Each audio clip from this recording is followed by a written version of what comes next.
Cívico, mas também eu vou comentar rapidamente aí sobre o ITE, que é o Instituto Tecnologia e Equidade, onde eu atuo já há um bom tempo.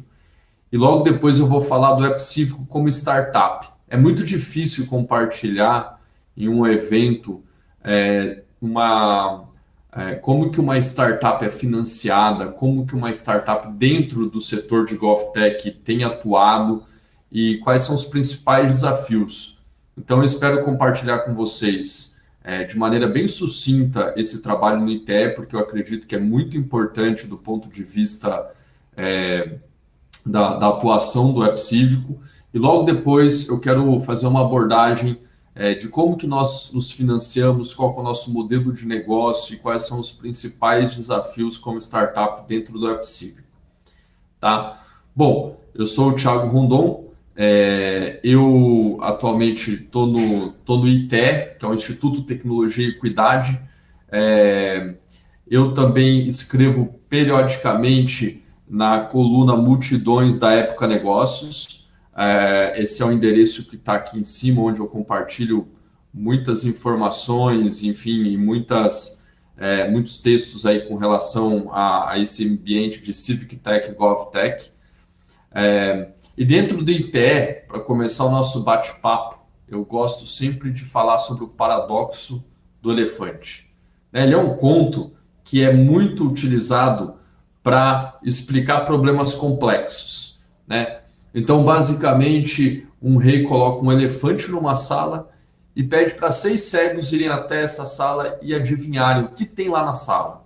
Então, o que está pegando na barriga está falando que é uma parede, o que está pegando na tromba está dizendo que é uma cobra, o que está pegando na perna diz que é um tronco de uma árvore. Aqui é como a gente olha para um problema complexo. Ninguém consegue enxergar de uma maneira completa o elefante, e por isso que é fundamental juntar a opinião de diversos atores dentro de um ecossistema, para que a gente possa olhar com mais eficiência do que a gente quer ver, né? Então, dentro do ITE, nos últimos anos, a gente desenvolveu uma metodologia. Inclusive, ela é aberta, disponível em tecnologiaequidade.org.br, onde nós atuamos com um projeto de fazer projetos para mapear problemas complexos e como que a gente pode gerar pontos de mudança nesse sistema. Então, assim, passando muito rápido aqui para vocês, um dos materiais que a gente gera aqui, por exemplo, que a gente atuou nesse trabalho, desinformações em eleição, como que as tecnologias estão acelerando os processos informativos e desinformativos. Inclusive, dentro do ITE, a gente vem fazendo uma capacitação com TRS no Brasil inteiro, em conjunto com a agência Lupa. Inclusive, a gente teve em Manaus, eu estive em Manaus há alguns meses atrás, até no ano passado, para participar de um evento desses. Mas, basicamente, a gente desenvolve mapas. E esse é um mapa, por exemplo, do sistema eleitoral brasileiro. Então, aqui, a gente cria fluxos para estudar e refletir como que comunidades online, por exemplo, e dinheiro estão impulsionando conteúdos nas redes. O ponto aqui, nossa conversa hoje aqui não é sobre isso, mas eu acredito que é importante para quem tiver interesse, todo esse material ele está gratuito e disponível em tecnologiaequidade.org.br. E não é mais surpresa para ninguém, principalmente ninguém imaginaria, né, o momento que nós estamos passando, que o digital teria uma relevância tão grande e tão forte. Então, nesses anos em paralelo, que eu venho tocando uma startup, eu vim atuando dentro do ITE, onde foi possível verificar e analisar qual que é o impacto do digital hoje na sociedade, né? A gente pode falar de diversas questões, mas esse mapa aqui, ele ajuda a gente a conversar com diversos atores do nosso ecossistema, com as plataformas digitais, com TRE, com TSE, com as agências de notícia, com o cidadão, com os bots, enfim, com uma série de atores, né? Então, alguns dos projetos que a gente desenvolveu é o Pegabot, que é um projeto de tecnologia e um algoritmo feito para o Brasil para detecção de bots dentro das redes sociais. A gente fez um trabalho com a FGV, que é a Sala de Democracia Digital. A gente foi um dos parceiros na implementação do Observa 2018. O FGV, o DAPP, desenvolve uma série de trabalhos nas redes, né, que são incríveis de dar uma olhada. Mas, em paralelo a tudo isso, esse trabalho que eu venho desenvolvendo, e aqui, afirmando de novo, meu objetivo era passar muito rápido no trabalho do ITE, porque ele tem um impacto muito grande na atuação, ao meu ver, que a gente vem vislumbrando sobre o papel de iniciativas em setores fora do setor público. Né? Como que o setor privado, como que o terceiro setor pode se aproximar na construção de soluções dentro do governo. Nos últimos anos, eu tive a oportunidade aí de viajar para praticamente 35 países para conhecer um pouco do que e apresentar os projetos que a gente vinha realizando, tanto no ITE quanto dentro do App Cívico. E a gente tem casos muito batidos, né, que todo mundo sempre comenta da Estônia, que tem um processo simples de abrir empresa, que tem um sistema simples de atuar com o governo, mas eu acho que os nossos grandes exemplos estão em outros países, né? Eu estive na Estônia, passei uma semana na Estônia, conheci muitas startups, o cenário deles lá, de fato é incrível, mas eu acredito que a gente está como estrutura muito mais semelhante a alguns outros países, como a Inglaterra. Para quem não sabe, na Inglaterra, eles têm um sistema de identidade digital, que inclusive é um grande problema aqui no Brasil para alavancar iniciativas digitais, inclusive as startups, né? Onde eles conseguiram construir uma rede de soluções ao redor de agentes privados e públicos para realizar essa função. Ou seja, o governo teve uma estratégia onde ele conseguiu construir contratos para oferecer parcerias público-privada para resolver um problema de identidade digital, né? E isso é incrível quando a gente para olhar isso. Da mesma maneira, quando eu estive na China, fiquei muito impressionado com as aceleradoras que existiam nas redes universitárias por lá, mas muito pela questão do papel onde os especialistas eles estavam muito presentes dentro das startups, né? Então, na China, basicamente, há alguns incentivos para que os universitários, as universidades estejam produzindo startups, mas um efeito colateral é como eles se utilizam da academia, de certo modo, ali dentro dessa estrutura, né? Como que as academias hoje têm um papel fundamental. Se a gente pegar a Lenovo, por exemplo, uma grande empresa, né, a participação da universidade chinesa ali dentro dessa iniciativa é incrível. Então, eu gosto de falar assim, a Estônia é muito legal, é bacana, tem muita coisa lá, eu acho que a gente tem muita coisa para aprender, eles assim, são um hub de inovação fantástico, mas como política pública, a gente também tem diversos outros países para olhar com mais cuidado, né? Bom, agora eu vou entrar aqui no papo onde que eu quero compartilhar com vocês, que é uma GovTech e uma CivicTech aqui no Brasil, que é o App Cívico. Né? O App Cívico é uma organização que já vai fazer 6 anos aqui no Brasil. A gente atua num mercado em que, basicamente, a gente já tem alguns players aí pelo Brasil, pelo mundo, aliás, né? Nos Estados Unidos a gente tem um grande player que é a Nation Builder, por exemplo, que é uma startup fantástica que tem lá, a CrowdPack, que também está nos Estados Unidos, e tem modelos muito semelhantes da nossa nova fase aqui do App Cívico. E aí, eu gostei muito de ouvir a última apresentação sobre financiamento.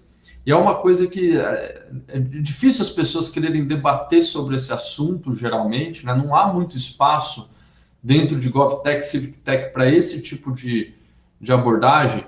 Então, eu sempre gosto de dizer como que o App Cívico cresceu e como que a gente está tá no ar, digamos assim. O Web Cívico nasceu da Omidyar Networks e da Fundação Avina, que tinha, na época, um fundo que, inclusive, teve agora recentemente uma nova rodada, um edital chamado Altec. E, na época, eu dirigia uma startup builder. E então, era uma fábrica de startups. Eu apresentei um projeto e fomos contemplados com um investimento de $80 mil na época. E aí, logo depois, a gente passou por uma rodada de equity crowdfunding. Para quem não conhece, é uma modalidade recente aqui no Brasil, regulamentada pela CVM, e que tem ótimos players no mercado aí, atuando e simplificando isso para as startups. Nós realizamos com o pessoal do Basement, que é uma turma fantástica, que fica localizado aqui em São Paulo também, que dá um processo muito bacana. Então, você consegue utilizar uma plataforma digital para conseguir investidores, né, para a sua iniciativa. E aí, o que a gente tem é uma governança digital através dessa plataforma, né? Bom, aqui eu gosto para colocar aqui que eu fiquei acabei de colocando no último momento esse slide aqui por causa da apresentação anterior. Então, qual que é o nosso momento? A gente teve uma rodada de investimento que nós chamamos de o Kickstart Bootstrap, né? A gente teve depois um pré-seed, que foi com esse equity crowdfunding, e a gente agora está numa nova rodada de seed, onde a gente já vem conversando com VCs e etc. Então, esse é o nosso momento agora do Web Cívico. Mas quem que é o Web Cívico?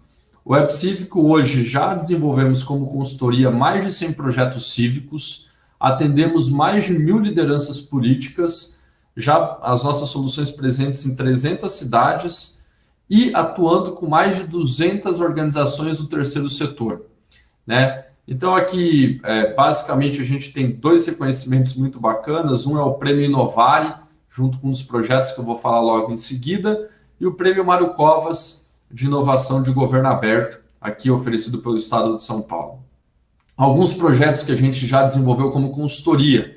Então, o De Olho nas Metas aqui na Prefeitura de São Paulo, onde os cidadãos podem acompanhar num site de maneira georreferenciada todo o projeto de metas dos atuais gestores, né? A gente desenvolveu o IOTA, que é uma plataforma de um observatório municipal para indicadores, hoje utilizado pelo Observatório da Primeira Infância.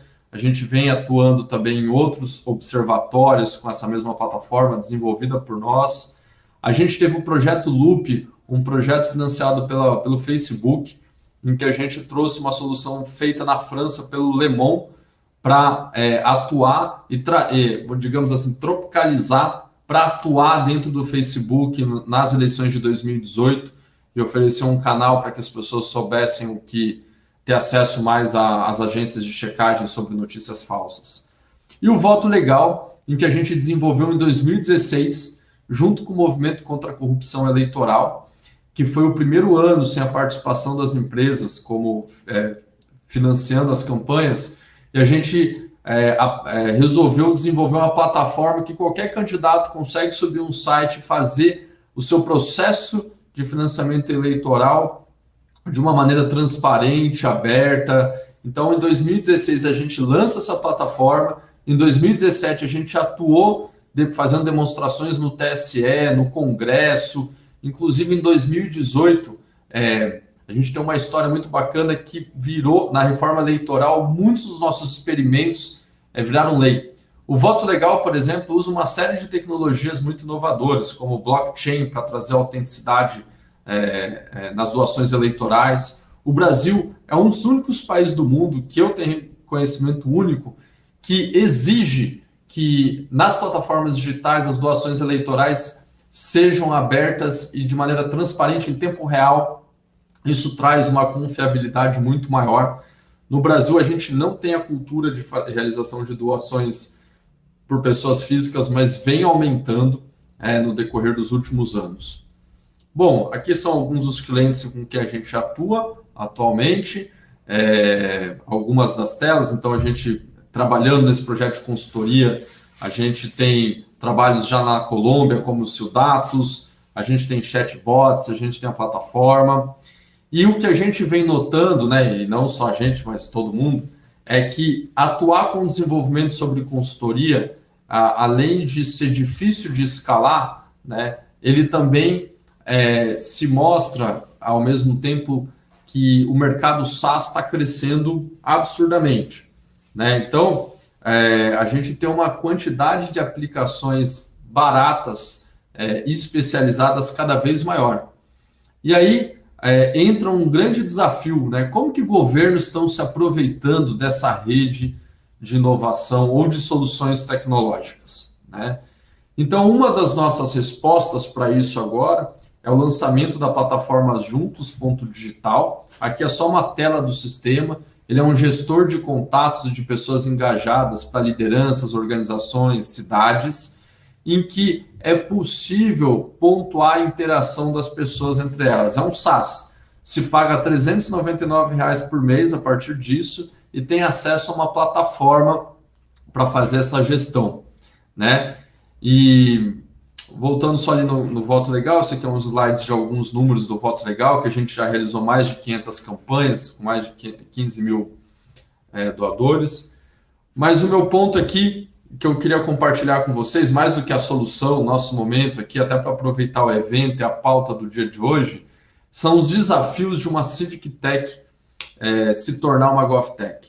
O Web Cívico começou como uma Civic Tech, ou seja, né, a gente desenvolvendo esses projetos de consultoria, falando com lideranças, propondo projetos sobre demanda, e nesses decorrer de 5 anos a gente vem apostando no mercado SaaS.